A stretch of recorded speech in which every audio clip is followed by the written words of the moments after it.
Hello everyone, welcome to Katiya DK education point. I am Divya.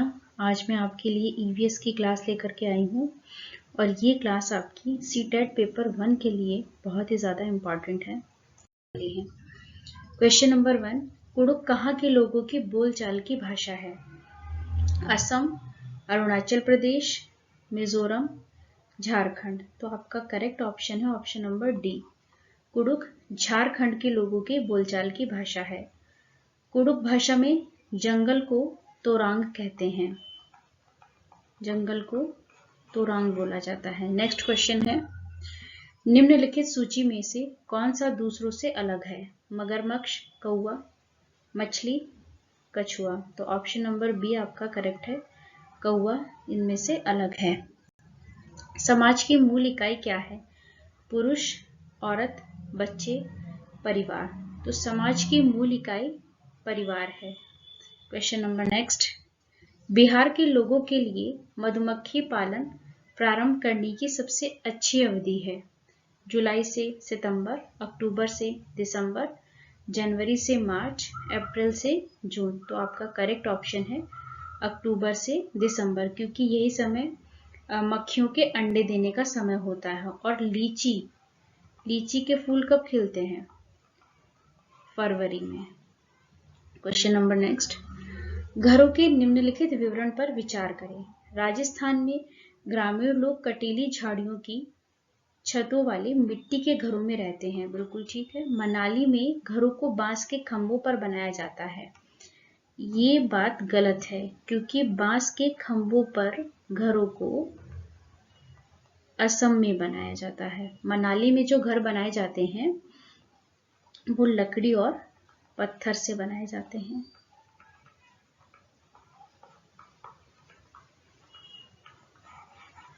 Leh में 2 मंजिल के घर पत्थरों से बने हैं। भूतल जानवरों के लिए, बिल्कुल ठीक है, और आवश्यक चीजों के भंडारण के लिए है। ये बात भी बिल्कुल ठीक है। तो आपका सही कथन है ऑप्शन नंबर लास्ट वाला डी। ए और सी आपका सही है। क्वेश्चन नंबर नेक्स्ट, वेलक्रो का उपयोग बहुत सी चीजों को एक दूसरे के साथ चिपकाने में किया जाता है। निम्नलिखित में से किसने प्रकृति से प्रेरणा लेकर वेलक्रो को बनाया था? इसका करेक्ट ऑप्शन है आपका जॉर्ज मेस्ट्रल। इन्होंने वेलक्रो की खोज की थी। जिस परिवार में माता पिता, एक बच्चा और उसके चाचा रहते हैं, वह किस प्रकार के परिवार का उदाहरण प्रस्तुत करता है? माता पिता, बच्चा और चाचा, वह किस प्रकार के परिवार का उदाहरण है? संयुक्त परिवार, एकल परिवार, पितृस्थानीय परिवार, इनमें से कोई नहीं। तो आपका करेक्ट ऑप्शन है संयुक्त परिवार। क्वेश्चन नंबर नेक्स्ट, हाथियों के बारे में निम्नलिखित कथनों पर विचार करें। हाथी बहुत आराम नहीं करते हैं, वे केवल 2 से 4 घंटे सोते हैं। बिल्कुल ठीक बात है। एक वयस्क हाथी एक दिन में 100 किलोग्राम से अधिक पत्तियों और टहनियों को खा सकता है। यहाँ पे ये गलत है। एक वयस्क हाथी 100 किलोग्राम पत्तियों और टहनियों को खा सकता है, 200 किलोग्राम नहीं खा सकता। उन्हें कीचड़ और पानी से खेलना पसंद है।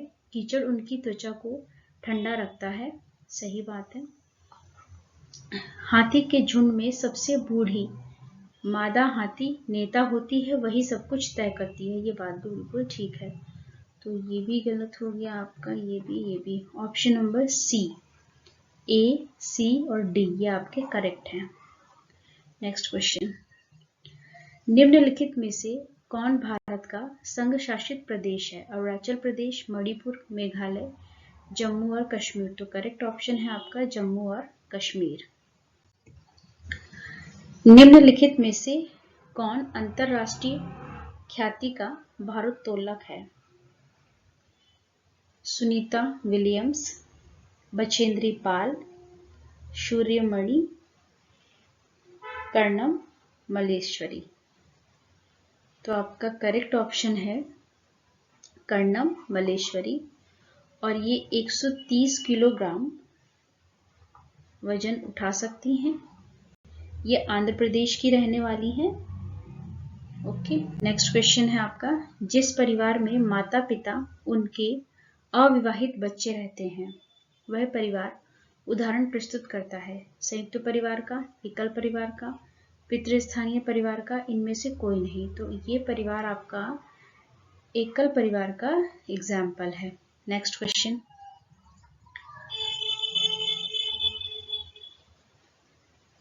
हमारे देश के नीचे दिए गए राज्यों में से किसमें एल्युमिनियम की खान है? तो आपका उड़ीसा, असम, बिहार, पश्चिम बंगाल। तो आपका करेक्ट ऑप्शन है उड़ीसा। नेक्स्ट क्वेश्चन, रेगिस्तानी ओक एक पेड़ है जो अबू धाबी में पाया जाता है, ऑस्ट्रेलिया में पाया जाता है, राजस्थान के रेगिस्तान में पाया जाता है, संयुक्त अरब अमीरात का रेगिस्तान है। तो ये आपका ऑस्ट्रेलिया में पाया जाता है और ये पेड़ के तने में पानी एकत्रित होता है। वहाँ के स्थानीय लोग इसमें पतला पाइप डालकर उस पानी का पीने के लिए इस्तेमाल करते हैं और ये पेड़ जितना ऊपर होता है उससे 30 गुना इसकी जड़ें नीचे जाती हैं। Next question, question number 14, Braille लिपि में मोटे कागज पर उभरे हुए बिंदु बने होते हैं। यह लिपि आधारित होती है 5 बिंदुओं पर, 6 बिंदुओं पर, 7 बिंदुओं पर, 8 बिंदुओं पर। लुई ब्रेल फ्रांस के रहने वाले थे और ये जो ब्रेल लिपि है ये 6 बिंदुओं पर आधारित होती है, कुछ इस तरीके से होती है। नेक्स्ट क्वेश्चन, लड़के लड़कियों की अपेक्षा अधिक बुद्धिमान होते हैं, यह कथन है? सही है, सही हो सकता है, बुद्धि के विभिन्न पक्षों के लिए सही है, लैंगिक पूर्वाग्रह को प्रदर्शित करता है। तो आपका करेक्ट ऑप्शन है लैंगिक पूर्वाग्रह को प्रदर्शित करता है। नेक्स्ट क्वेश्चन, एक सफेद बगुला अक्सर एक भैंस की पीठ पर देखा जाता है। इसका कारण है कि भैंस की पीठ पर परजीवियों को खाता है, घास में मौजूद कीड़ों को खाता है, भैंस की पीठ पर बैठकर गाना पसंद करता है, थोड़ी देर उड़ने के बाद आराम करता है। तो आपका करेक्ट ऑप्शन है भैंस की पीठ पर परजीवियों को खाता है। परिवार एक इकाई है जिसमें माता, पिता और उनके 2 बच्चे रहते हैं, यह कथन है? गलत है, क्योंकि कथन में निर्दिष्ट होना चाहिए कि बच्चे जैविक हैं। गलत है, क्योंकि परिवार कई प्रकार के होते हैं, परिवार को केवल एक प्रकार से वर्गीकृत नहीं किया जा सकता। सही है, क्योंकि यह एक आदर्श परिवार का आकार है। सही है, क्योंकि सभी भारतीय परिवार ऐसे ही होते हैं। तो आपका करेक्ट ऑप्शन है ऑप्शन नंबर बी। गलत है, क्योंकि परिवार कई प्रकार के होते हैं, केवल एक प्रकार से परिवार को वर्गीकृत नहीं किया जा सकता। नेक्स्ट क्वेश्चन, हमारे देश में एक स्थान है जिसे ठंडा रेगिस्तान कहते हैं। यह क्षेत्र ऊंचा, सूखा और समतल है। यह क्षेत्र स्थित है शिलांग, दार्जिलिंग, शिमला या फिर लेह लद्दाख। तो आपका करेक्ट ऑप्शन है option number D, Leh Ladakh. रात को जागने वाले जानवर वस्तुओं को देख सकते हैं सभी रंगों में, केवल काले और सफेद रंगों में, हरे रंग में ही और लाल रंग में ही। तो आपका करेक्ट ऑप्शन है ऑप्शन नंबर बी, केवल काली और सफेद रंगों में ही देख सकते हैं। क्वेश्चन नंबर 20 है, निम्नलिखित में से कौन सा एनसीएफ 2005 के अनुसार ईवीएस पाठ्यक्रम में सुझाए गए 6 विषयों में से एक है? प्राकृतिक संसाधन, चीज जो हम बनाते हैं और करते हैं, चीज कैसे काम करती है, पदार्थ। तो आपका करेक्ट ऑप्शन है ऑप्शन नंबर बी, चीज जो हम बनाते हैं और करते हैं। क्वेश्चन नंबर नेक्स्ट, नीचे दिए गए फलों और सब्जियों में से उन्हें चुनिए जिनमें भीतर बीज होते हैं। तो खीरा, चीकू, भिंडी, प्याज, प्याज में कोई बीज नहीं होता भीतर। करेला, खीरा, चीकू, भिंडी, आलू। ऑप्शन नंबर सी आपका करेक्ट है। करेले में बीज होता है, खीरे, चीकू, भिंडी, नाशपाती, टमाटर, इन सब में बीज होता है। तो आपका ऑप्शन नंबर सी करेक्ट है। पक्षी अपनी गर्दन बहुत बार हिलाते हैं क्योंकि वे उड़ सकते हैं, पक्षी की आंखें स्थिर होती हैं, पक्षियों की आंखें छोटी होती हैं, उनके कान पंखों से ढके हुए होते हैं। तो आपका करेक्ट ऑप्शन है ऑप्शन नंबर बी। उनकी जो आंखें होती हैं वो स्थिर होती हैं, इसीलिए वो अपनी गर्दन को बार बार हिलाते हैं। क्वेश्चन नंबर 23, आप एक एकीकृत ईवीएस कक्षा के लिए योजना बनाएंगे। अलग योजनाओं में सभी विषयों को अलग करेंगे, विज्ञान और सामाजिक विज्ञान के लिए अध्यापकों का प्रबंध करेंगे, पर्यावरण विज्ञान के लिए अलग अध्यापक का प्रबंध करेंगे, एक पाठ में 2 या अधिक विषय क्षेत्रों को मिलाएंगे। तो इसका करेक्ट ऑप्शन है option number D. Next question है आपका, हमारी पृथ्वी ग्लोब की भांति गोल है। वास्तव में पृथ्वी पर ऊपर या नीचे कुछ नहीं होता, यह सब सापेक्ष है। हम भारत के लोग वास्तव में पृथ्वी के पृष्ठ पर नीचे दिए गए जिस क्षेत्र के लोगों के सापेक्ष उल्टे खड़े हैं वह देश है। आपका ऑप्शन है अल्जीरिया, अर्जेंटीना, ऑस्ट्रेलिया, ऑस्ट्रिया। तो आपका करेक्ट ऑप्शन है अर्जेंटीना।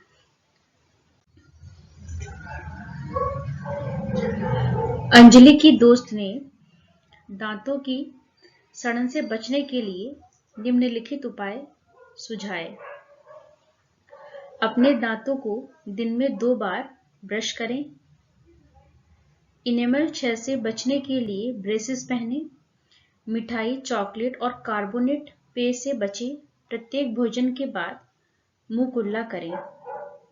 अंजलि को उपरोक्त में से कौन सा तरीका अपनाना चाहिए? तो ये ऑप्शन नंबर इनेमल क्षय से बचने के लिए ब्रेसेस पहने, ये बात तो सही नहीं है, तो इसलिए ये ऑप्शन हो जाएगा गलत, और ये यहाँ भी है गलत गलत। बाकी तीनों ऑप्शन आपके ये करेक्ट हैं, तो ऑप्शन नंबर सी है। इसमें ये तीनों ऑप्शन दिए हुए, तो ऑप्शन नंबर सी आपका करेक्ट है। पर्यावरण अध्ययन में प्रश्न करने को एक युक्ति के रूप में उपयोग किया जाता है। ध्यान खींचने के लिए, नियमों के पालन को बढ़ावा देने के लिए, कक्ष में जिज्ञासा को बढ़ाने के लिए, अनुशासन को बनाए रखने के लिए। तो ऑप्शन नंबर सी इसका करेक्ट है, जिज्ञासा को बढ़ाने के लिए। क्वेश्चन नंबर 27, अपने खेतों से अधिक उपज प्राप्त करने के लिए कोई किसान उर्वरक और कीटनाशक का अधिक उपयोग खेतों में बार बार कर रहा है और धान की फसल उगा रहा है। उसका यह व्यवहार उसके खेतों की मृदा को केवल धान की फसलों के लिए उपयोगी बनाएगा, अन्य फसलों के लिए भी उपजाऊ बनाएगा, जुताई और बुवाई के लिए उपयुक्त बनाएगा, अंततः किसी भी फसल को उगाने के लिए अनुपयुक्त बनाएगा। तो ऑप्शन नंबर डी आपका करेक्ट है। नेक्स्ट क्वेश्चन, निम्नलिखित में से किस समूहों में शब्द घनिष्ठ रूप से संबंधित है? मच्छर, malaria, anaemia, iron. Iron, malaria, anaemia, रक्त। आयरन, हीमोग्लोबिन, एनीमिया, आंवला। मच्छर, डेंगू, लोहा, गुड़। तो ऑप्शन नंबर सी में ये चारों चीजें आपस में संबंधित है, आपस में जुड़ी हुई हैं। बच्चों को पर्यावरण अध्ययन सीखने में प्रभावशाली तरीके से जोड़ा जा सकता है। वृत्तांत, कहानियां, शिक्षक के द्वारा अवधारणाओं की प्रभावशाली व्याख्या, शिक्षक के द्वारा अवधारणाओं की प्रभावशाली प्रदर्शन और व्याख्या। तो इसमें व्याख्या नहीं करेंगे हम, ये ऑप्शन गलत है, तो ए और बी आपका करेक्ट है। तो यहाँ पे ऑप्शन नंबर डी में दे रखे हैं ये दोनों ऑप्शन, तो इसके साथ हम जाएंगे। हमारा करेक्ट ऑप्शन डी है, क्योंकि डी में ए और बी दोनों ऑप्शन दे रखे हैं। नेक्स्ट क्वेश्चन, नेपेंथिस एक पौधा है जो मेढक, कीड़ों, यहाँ तक कि चूहों को फंसाकर खा जाता है। यह हमारे देश में यह पौधा कहाँ पाया जाता है? तो हमारे देश में यह पौधा मेघालय में पाया जाता है। ये पौधा एक विशेष प्रकार की गंध छोड़ता है जिसकी वजह से मेंढक, कीड़े मकोड़े इसकी तरफ आकर्षित होते हैं और ये उन्हें खा लेता है, और ऐसा ये नाइट्रोजन की कमी को पूरा करने के लिए करता है। अगर वीडियो अच्छी लगी तो वीडियो लाइक करें, शेयर करें, चैनल सब्सक्राइब करें। Thanks for watching this video.